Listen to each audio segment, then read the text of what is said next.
수보리야 여 항하 중 소유사소하야 항하에 있는 바 모래 숫자와 같아서 여시 사등 항하를 이와 같이 모래와 같은 항하를 어의운하고 내 생각에 어떠하냐. 시제 항하사가 이 모든 항하의 모래가 영의다 보아 얼마나 많다고 생각하느냐. 수보리 연호대 수보리가 말씀을 올리되 심단이다. 심이 많습니다. 세존이시여. 단제 항하도 다만 모든 항하만이라도 오히려 많아서 셀 수가 없거늘 하항 기사이리까 어찌 하물며 그 모래 숫자이겠습니까? 수보리야 아금 실은 고녀하나니 내가 지금 진실한 말로 너에게 말하노니 야규 선남자 선녀이니 어떤 선남자 선녀이니 이 칠보로서 만이소 항하사수 삼천대천세계하야. 항하사 모래알 숫자의 삼천대천세계에 가득한 칠보로 가득한 것으로 이용보시하면 보시를 하면 득복이 다보아 복을 얻음이 많겠느냐. 수보리언하되 수보리가 말하되 심단이다 세존이시여. 심이 많겠습니다. 세존이시여. 불고 수보리 하시되 부처님이 수보리에게 말씀하시되 약 선남자 선녀이니 차경 중에 이경 가운데에 내지는 일부분이라도 이런 뜻도 되고요. 다 생략하고 마지막에 이런 뜻도 되고 이 내지를 저 뒤에다가 새기는 해석도 있어요. 선남자 선녀이니 이경 가운데에 사국의 등을 수지하여 사국의 등을 받아서 간직해서 우리 타인설하면 타인을 위해서 해설하는데 거기다가 내지를 붙이는 거예요. 이에 이르르면 해석을 하는데 이르르면 해석을 하게 되면 이 말이죠. 이 차복덕은 이 복덕은 승전복덕이니라. 이 복덕은 사국의 등을 수지해서 위 타인설한 복덕이고 전복덕은 무량수 삼천대천세계에 가득한 칠보를 보시한 복덕이다. 이것이 오늘 무의복승분 제11 경문인데요. 이게 두 문절로 오늘 구성이 됐는데요. 하나는 수보리야 거기서부터 단제 항하상다무수 하항기사 거기까지가 한 문절이고요. 수보리야 아금 실은고녀하나니 거기서부터 2차 복덕 성전복덕 거기까지가 두 번째 문절인데 석사는 이렇고요. 그 경전마다 자주 드는 비유가 있는데요. 금강경에서는 항하 비유를 자주 들고요. 법화경에서는 영축산 얘기를 자주 하고 화엄경에서는 바다 얘기를 자주 해요. 바다. 이게 경전의 특징이에요. 그런데 금강경에서 항하 얘기를 하는 거는 무량수를 말할 때 셀 수 없이 많은 숫자를 말할 때 항하를 들거든요. 그래서 항하사 무량수. 항하에는 모래가 있는데 그 항하에 있는 모래가 이루 말할 수 없이 많아서 셀 수가 없을 정도라는 거예요. 그러면 인도의 그 겐지스 강이라는 것은 그게 뭐 헤아리기가 어려운데 우선 길이가 그렇게 길어요. 2,500km 정도가 된다. 길이가. 그리고 평지를 흐르기 때문에 강폭이 넓고요. 또 평지이기 때문에 전부 모래로 바닥을 이루어요. 하나의 항하에도 그렇게 긴 강에 평지에 가득한 모래 숫자가 이루 말할 수 없는데 그 항하의 모래수와 같은 항하가 있다. 이렇게 나오는 거예요. 그러니까 얼마나 이게 많은 숫자를 말하는 거예요. 항하의 모래 숫자와 같은 항하가 있어요. 그러면 이소 이러한 곳 했는데 그 전체 항하강에 모래 숫자와 같은 삼천대천세계가 있다. 그 삼천대천세계에 이 세상에서 가장 진귀한 보물을 가득히 채워서 보시한 공덕이 있다. 이게 이제 전복덕이거든요. 전복덕. 칠보보시복인데 이 경 가운데에 사구라고 하면 일계를 말하는데요. 사구 일계. 구절은 네 구절인데 개성은 한 개성이. 사구 일계를 수지하고 독송하고 다른 일을 위해서 해설하면 그 복이 무슨 복이냐? 지경수행복. 경을 잘 수지해서 수행하는 복이죠. 지경수행복. 아까 건 칠보보시복. 칠보보시복이 있고 지경수행복이 있는데 칠보는 이렇게 많은 숫자를 보시를 하더라도 이 금강경에 사구일계만이라도 수지독송해서 우인해설하면 이 지경수행복이 칠보보시복보다 훌륭하다. 이거거든요. 금강경은 의법 출생분 제8에서부터 이상정멸분 제14 열애자는 여자, 실어자, 불광어자, 불이어자, 차경은 무실무어 거기까지를 공덕 비교분이라고 그래요. 공덕을 비교한다. 무슨 비교냐? 칠보 보시복하고 지경수행복하고를 비교하는 내용이다 이거예요. 그러면 지경수행복은 칠보 보시복보다 이루 말할 수 없이 훌륭하다. 이런 내용을 계속 얘기하는 거예요. 그리고 이제 금강설론에서는 이상정멸분 제14 끝부분에 심주어법 이행보시 여인이밤 정무소견 거기서부터 지경공덕분 제15 중간에 약부유인이 문차경전 신신부력 기복승피 하항서사 수지독성 우인해설 거기까지를 금강선론에서는 불성분이라고 그래요. 불성을 설명한 부분이다. 그리고 지경공덕분 이어서 수보리 이요원지 시경유 불가사의 불가칭량 무변공덕 또 능정업장분 제일 끝에 시경의는 이 경의는 불가사의하고 과보도역 불가사의다. 그것까지를 이익분이라고 그래요. 그래서 법회인유분서부터 능정업장분 제16까지를 제1부 시설분 보여서 말씀하는 경이에요. 그리고 구경무화분 제17에서부터 마지막까지는 단의분이에요. 시설은 다 했고 의심을 끊어준다 이 말이죠. 끈을 딴 의심의 이런 의심이 있는데 이건 잘못된 거다. 이런 말이 있는데 잘못된 거다. 막작 시설, 막작 신념 이런 생각 막작 하지 마라. 또 이런 말 막작 하지 마라.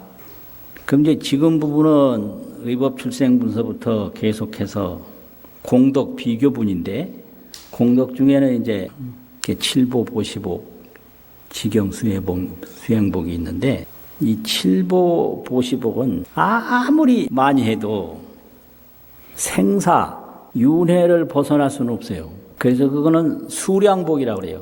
뭐라고 말해도 아무리 말해도 숫자로 헤아릴 수 있는 복이다. 수량복. 그가 아무리 많이 해도 없어져요. 그래서 이거를 생사윤회복이라고 그래요.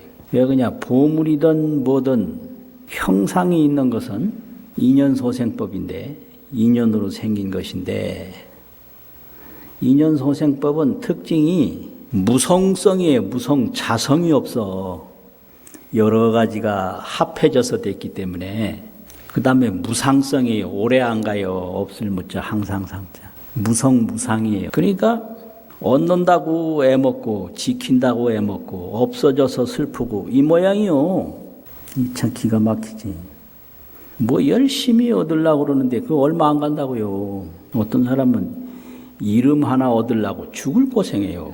그 이름 다 허명이에요. 허명. 어떤 사람은 어떤 격식 하나 갖추려고 죽을 고상하는데 그거 다 허상이에요. 그러니까 미혹하면 허명에 끌리고 허상에 매여서 살다가 허망하게 죽어요. 이런 말 안 해야 되는데 하다 보면 좀 민망스러워요. 다 하는데 안 하는 사람이 어디 있어야지. 다 하는데 이런 말을 하니 이제 민망스럽단 말이지. 세간 수량복이라고 하는 것은 시대에 따라서 다 틀리는데 본질로 보면 무성성이고 무상성이다. 본성이 없다. 자체가 없어요. 그래서 바뀌어요. 우리나라도 보면은 제가 기억하는 게 60년대 이후로 이제 기억을 하는데 80년대, 90년대까지 속도를 중시했어요. 우리나라가 속도 빨리 해야 된다. 선점해야 된다. 근데 요즘에 보니까 속도보다 안전이다. 안전. 아직도 속도에 매여서 사는 사람은 과거 70년대, 80년대 생각을 가지고 사는 거예요. 근데 안전만 하면 뭐하냐. 행복이 있어야 돼요. 속도에서 안전으로, 안전에서 행복해야지. 그냥 사고 없이 편안하다고 그게 뭐 만족을 하게 돼요? 근데 여기서부터 이제 심각해지는 거예요. 누가 행복하냐? 행복은요, 말은 좋은데 행복하려고 구하고 애쓰고 쫓아가는 한 행복은 없는 거예요. 구하면 머슴이고 종이에요. 그럼 구함이 없이 그냥 가만히 돌처럼 있으면 되냐? 구함이 없는 상태라는 것은 그냥 돌멩이처럼 있는 게 아니라요. 자제를 의미해요. 자제. 스스로자 있을제. 스스로 하는 거. 무구자제. 무구는 자제를 의미하는 거예요. 구함이 없으니까 무엇을 해도 안타까움이 없고요. 모자람이 없거든요. 그걸 해탈이라고 그래요. 무구자제. 그 무구자제까지 가야 서가모니가 느낀 그 최고의 구경락을 느낄 수가 있어요. 그 구경락은 수량복을 가지고는 안 되고 무량복을 성취해야 된다 이거지. 그 무량복은 깨달음이다. 그러니까 아무리 많은 걸 보시해도 단 금강경 한 개송을 수지독송하는 것보다 못하다. 이게 전부 이게 비교분인 거예요. 그러면 삼천대천세계에 가득한 칠보를 보시하는 것은 이 말할 수 없이 많은 건데, 그리고 그걸 보시하려니까 공이 그렇게 많이 들어요. 그런데 사구일계 수지 독송 해설 서사 하는 것이 그게 무슨 큰 공이 들길래 그 공이 앞에 공보다 더 많으냐 이런 얘기거든요.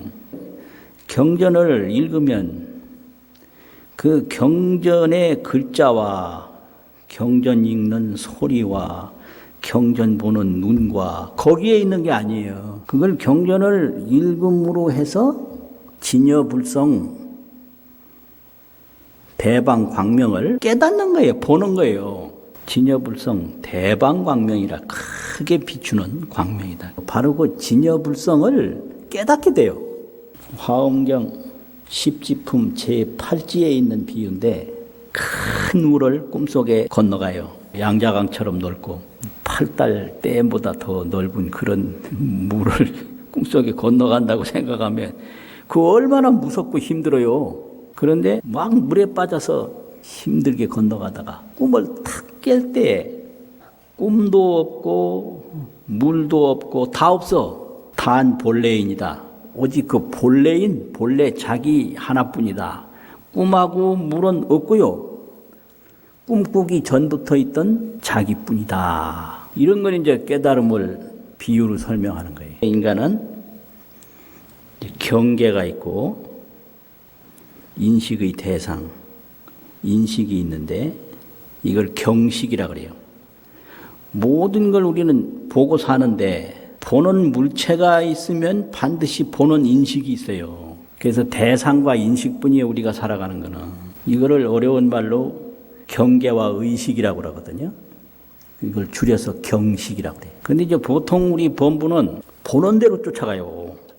이걸 의식 반연이라고 그러는데 반연은 막 자꾸 올라가는 걸 말하거든요. 범부는 보면 보는 대로 쫓아가. 그래서 못 깨달아요. 그래서 윤회를 해요. 이렇게 쫓아가지 않고 정대를 해요. 딱 그쳐서 경계를 쳐다봐. 그러면 오랫동안 그쳐서 경계를 대하게 되면 나중에 경계가 사라져버려. 또 그다음 경계가 사라지면 의식도 없어져 버려요. 그러니까 의식이 없으면 경계도 없고 경계가 없으면 의식이 없고 함께 가는 거예요, 이게요. 그러면 의식도 경계도 다 고요해져 버려요. 의식도 경계도 다 사라지고 한 생각 광명이 가득하다. 지금 우리가 이런 걸 보는 건 이건 경계인데 이건 의식으로 보는 거예요. 그래서 이거 쳐다보다가 다른 거 쳐다보다가 또 다른 거 쳐다보다가 경계와 의식과 경계가 그냥 주고받고 오르락내리락 하는 게 이게 윤회거든요. 경을 읽게 하는 것은 경을 외우게 하는 데 목적이 있는 게 아니고 경을 해석하게 하는 데 목적이 있는 게 아니라 경계와 의식이 다 조용해져서 한 생각 광명이 나타나도록 하는 수행문이에요, 이게. 그게 깨달음이에요. 그러니까 한 가지 만 가지 생각을 해도 생각을 해가지고는 못 깨달아요. 그건 의식의 흐름이기 때문에 의식의 흐름이 멈춰야 돼요. 경계도 사라지고 그러면 본래 한 생각 광명이 의식도 경계도 고요한 데서 드러나는 걸 보리광명이라고 그래요. 경계에 매이고 의식이 계속 일어나면 그게 가려서 안 나와요. 그거 이제 꿈을 꿀 때 꿈속에서 몽식이 있고 몽경이 있고 그 꿈의 큰 물은 꿈의 경계고 그 경계를 의식하는 그 꿈 생각은 몽식인데 이 몽식과 몽경이 막 부딪혀서 그냥 물속에서 힘들었는데 꿈을 딱 깨는 순간에 몽식도 없고 몽경도 없고 오직 그 꿈꾸기 이전 본래인밖에 없다. 원리가 똑같은 거예요, 이게. 그러니까 경계와 의식이 딱 멈추게 되면 경계도 사라지고 의식도 사라지고 하나의 광명만 드러나는데 그걸 각광이 상광이라 각광이 항상 빛난다. 삼세가 없어요, 깨달은 광명은. 그래서 그걸 대광이라고 하고 적광이라고 하고 원광이라고 그러고 장소도 없고 시간도 없기 때문에 그걸 둥그런자 원광이라고 그래요. 없는 데가 없기 때문에 큰 데자 대광이라고 그래요. 형태가 없기 때문에 고요적자 적광이라고 그래요.